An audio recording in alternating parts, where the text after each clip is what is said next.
오늘 성경 본문은 당시 최고의 공부를 하여서 로마 권력을 행사할 수 있는 법을 집행하는 총망받고 있던 한 청년입니다. 사울이라고 하는 한 인물입니다. 이 사람은 다메섹의 체포영장을 가지고 기독교인들을 체포하러 갑니다. 그런데 가다가 강한 빛을 만나고 거꾸러지게 됩니다. 그 빛으로 인해서 눈이 시력을 잃어버립니다. 자신의 의지와 관계없이 다른 사람들에게 끌려가는 모습으로 전락됩니다.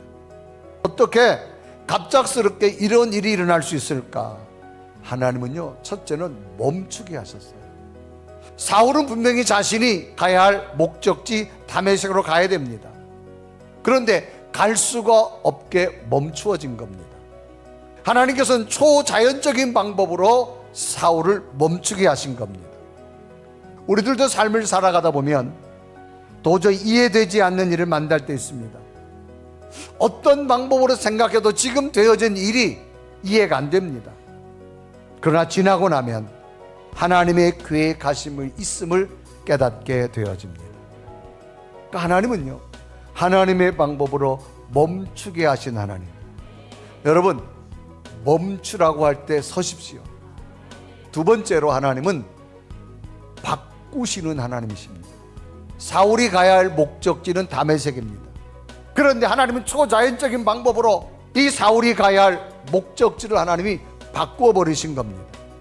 하나님은 바꾸어 주시는 하나님이십니다.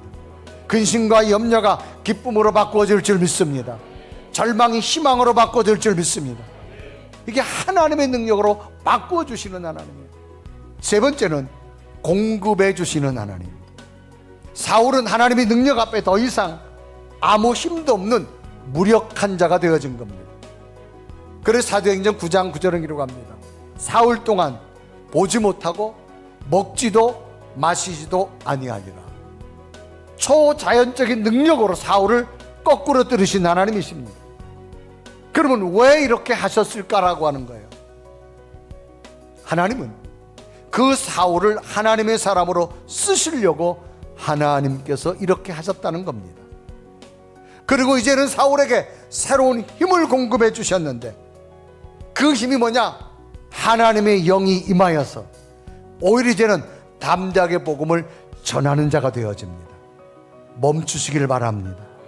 신뢰하길 바랍니다. 그리고 공급해 준 하나님을 붙드십시오. 새롭게 채워주실 것이고 새롭게 회복시켜 주실 것이고 놀라운 일들로 일어나게 해 주실 줄로 믿습니다.